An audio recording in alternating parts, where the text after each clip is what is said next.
한 주간 잘 지내셨습니까?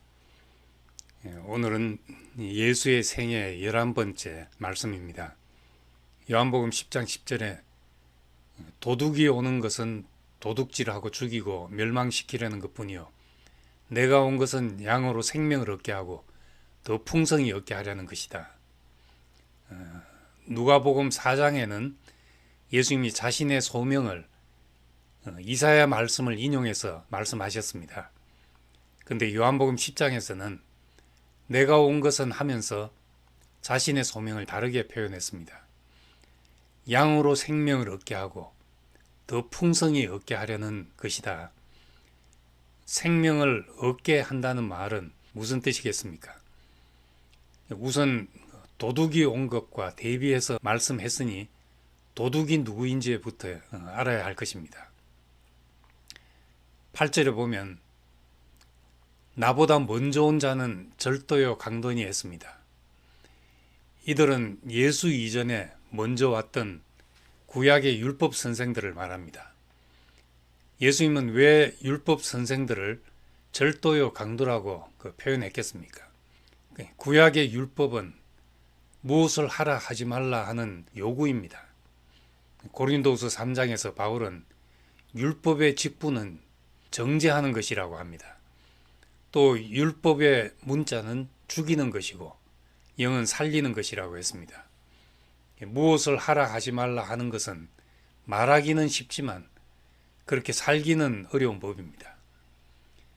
명령이나 잔소리를 계속 듣고 있으면 뭔가 해야 한다는 부담 때문에 점점 힘들게 되고 나중엔 삶의 에너지가 고갈됩니다.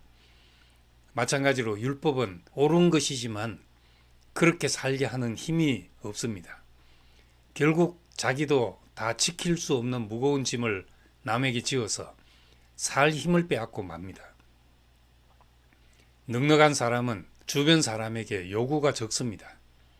자신과 주변 사람에 대해 만족과 감사가 있으면 요구가 사라집니다. 삶의 힘이 고갈되어서 자기가 괴로운 사람은 주변 사람들에게 요구가 많아지게 됩니다. 대체로 다른 사람들을 정죄하고 비난하는 사람은 자존감이 낮은 사람들일 경우가 많습니다. 다른 사람의 문제를 지적함으로써 자신의 옳음을 나타내 보이려고 하기 때문입니다. 타인을 비난해서 나의 존재감을 가지려 하는 것 역시 타인에게서 존재감을 빼앗아 오는 것이니까 이런 것을 절도요, 강도다 그렇게 표현한 것입니다. 율법 선생들은 그 시대에 존경받는 사람들이었습니다. 율법은 이스라엘 사회의 법이었으니까 요즘 말로 하면 율법 선생은 판사나 변호사 같았습니다. 그런데 예수님은 이 사람들을 향해서 도둑이요 강도라고 했습니다. 물건을 훔쳐서가 아니라 사람에게 무거운 짐을 지우고 삶의 힘을 빼앗아가기 때문입니다. 마태복음 23장에 보면 서기관들과 바리새인들에 대해서 그들은 말만 하고 행하지 않으며 또 무거운 짐을 묶어 사람의 어깨에 지우되 자기는 이것을 한 손가락으로도 움직이려 하지 않는다 했습니다. 성경을 가르치는 교사들이 남에게 무거운 짐을 지우면서 자기는 하지 않고 남에게는 이래라 저래라 하고 있다는 말입니다. 이와 달리 예수님은 내가 온 것은 양으로 생명을 얻게 하고 더 풍성히 얻게 하려는 것이다 했습니다. 어떻게 생명을 얻고 풍성하게 되겠습니까? 짐 지우는 이들을 도둑이라고 부르신 것과 반대로 생각하면 생명과 풍성을 주는 일은 사람에게서 짐을 벗기는 일입니다. 마태복음 11장 28절에서 예수님은 수고하고 무거운 짐진 자들아 다 내게로 오라 내가 너희를 쉬게 하리라 하였습니다. 예수님은 사람들에게 힘겨운 행실을 요구하신 것이 아니고 율법의 무거운 멍에를 메고 있는 사람들에게 쉼을 주려 하셨습니다.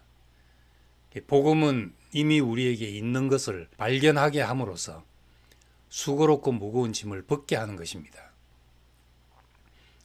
제 경험을 비춰봐도 나를 살리는 말씀은 무엇을 더해서 나를 고치려는 말씀이 아니라 나의 있는 그대로를 인정해주고 미처 몰랐던 나의 가치를 발견하게 하는 말씀이었습니다. 그래서 짐을 벗고 쉼을 얻을 수 있었습니다. 바울이 깨닫고 힘을 얻은 말씀은 내 은혜가 네게 족하다. 약한 데서 은혜가 온전해진다. 약한 그때가 강한 것이다 하는 것이었습니다. 우리 역시 이런 말씀을 들으면 자신의 부족함 때문에 낮아진 자존감으로 인해 괴로워하는 데서 해방되게 될 것입니다. 너에게 부족한 것이 없다. 너의 약한 그것을 하나님이 쓰신다. 우리를 그런 눈으로 보는 말씀 앞에 있으면 우리 영혼이 소생하게 될 것입니다. 무거운 짐이 왜 생깁니까? 마음이 없는데 억지로 해야 되기 때문에 생깁니다. 사람에게 보이려고 또는 해야 한다는 의무감에서 하는 일은 어쩔 수 없이 힘이 들어갑니다. 마태복음 6장에서 예수님은 외식에 대해 경계하면서 사람에게 보이려고 그들 앞에서 의를 행하지 않도록 주의하라 라고 말씀했습니다. 그리고 바리새인들은 옳게 보이려고 행하는 자들이라고 불렸습니다. 옳은 것을 행하는 것과 옳게 보이려고 행하는 것은 다릅니다. 외식을 할 때는 꼭 누구에겐가 보이고 싶어지는 법입니다. 사람들이 아무도 보지 않는다면 우리가 지금처럼 행동하겠는가?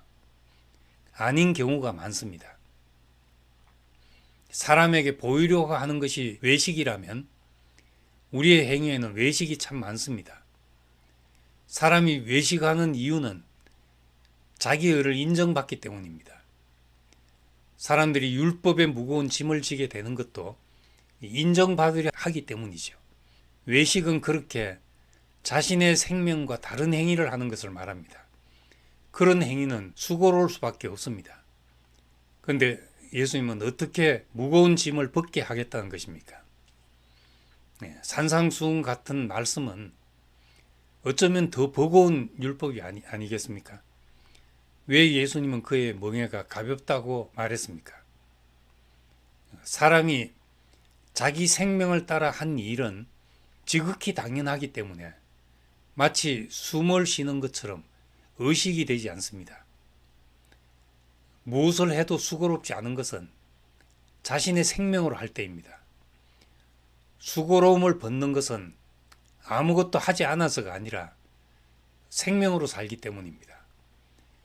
마음에서 우러나서 할 때 하고 싶어서 하는 일, 좋아서 하는 일은 수고로움이 없습니다. 오른손이 한 일을 왼손이 모르게 하라고 했습니다. 어떻게 오른손이 한 일을 왼손이 모르겠습니까? 보이려고 하는 일은 절대 모를 수가 없습니다. 오른손은 왼손이 알아주기를 원하기 때문입니다. 그러나 생명으로 한 일은 자기가 해도 자기가 한 줄 모릅니다. 의식이 되지 않기 때문입니다.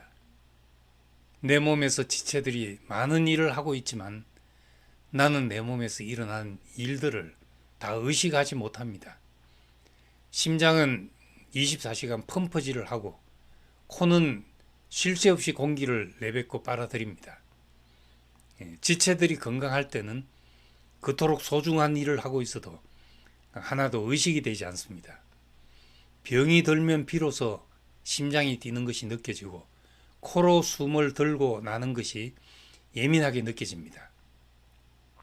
인위적인 행위, 가장된 행위, 계산된 행위, 남을 의식하고 보이려고 하는 행위는 자기 생명에서 난 것이 아니기 때문에 마치 가시나무가 포도송이를 달고 있는 것처럼 거짓되고 부자연스럽습니다.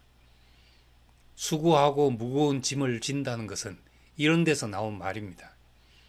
옳은 일을 안 해도 된다는 말이 아니라 그것이 생명에서 나오는 당연한 일이라야 한다는 말입니다. 생명으로 사는 사람은 자기가 한 일이 행위의 수고로 느껴지지 않기 때문에 자기가 해도 자기가 했다는 생각이 별로 없습니다. 이런 사람은 오른손이 하는 일을 왼손이 모릅니다. 수고로움이 없었기 때문에 자랑한 일도 교만할 일도 무례해질 일도 없습니다. 그래서 예수 그리스도는 우리의 행위를 고치려 하시지 않고 자기 생명을 우리에게 주어 그 생명으로 살게 하셨습니다. 예수님의 말씀은 우리에게 무엇을 하라는 명령이나 요구가 아니라 자신의 생명에 관한 서술입니다. 자신을 그렇게 살게 하는 근원의 깊은 자리를 우리에게 보여주어 우리 역시 당신처럼 그 생명의 길을 따라 살게 하신 것입니다. 율법을 주신 것이 아니라 자신을 주신 것입니다. 그래서 바울은 생명의 성령의 법이 죄와 사망의 법에서 우리를 해방하였다라고 했습니다. 생명과 행위가 다른 삶에서 생명과 열매가 같은 길로 옮겨진 것입니다. 생명을 얻는다는 것이 무엇입니까? 쉽게 말하면 생명은 그것이 없으면 죽은 것입니다. 내게서 가장 소중한 것이 생명입니다. 나를 움직이게 하는 이유, 내 존재의 이유가 내 생명입니다. 야곱에게는 사랑하는 아내 라헬이 낳은 요셉이 생명처럼 귀한 아들이었습니다. 요셉을 잃고 나서 내가 슬퍼하며 서울로 내려가 내 아들에게로 가리라 했습니다. 자신은 죽은 목숨이나 다름이 없다는 말입니다. 그 사람에게서 가장 소중한 것이 그 사람의 생명입니다. 1차적 생명은 목숨입니다. 마태복음 16장 26절에 사람이 만일 온 천하를 얻고도 제 목숨을 잃으면 무엇이 유익하리요? 무엇을 주고 제 목숨과 바꾸겠느냐? 라고 하였습니다. 그런데 그 목숨과 바꿀 만큼 귀한 것이 있다면 그것이 영원한 생명입니다. 예수의 제자들은 예수께서 죽음에 이르기까지 오합지졸이었습니다. 그런데 예수의 부활과 성천을 경험한 후, 다시 말해 하나님 앞에 살아있는 사람의 영광을 본 후 모든 것이 달라졌습니다. 목숨보다 귀한 것을 본 후 목숨이 아깝지 않은 사람이 되었습니다. 바울은 내 몸에서 예수 그리스도가 존귀하게 되는 일이 소중해지면서 살고 죽는 문제를 넘어서게 되었습니다. 사람은 일생 동안 자신에게 주어진 것을 더 귀한 것으로 바꾸며 변해갑니다.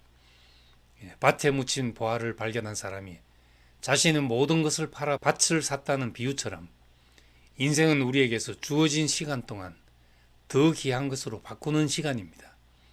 예수가 보화로 보이면 그 예수를 얻기 위해 자신의 무엇도 아끼지 않는 사람이 됩니다.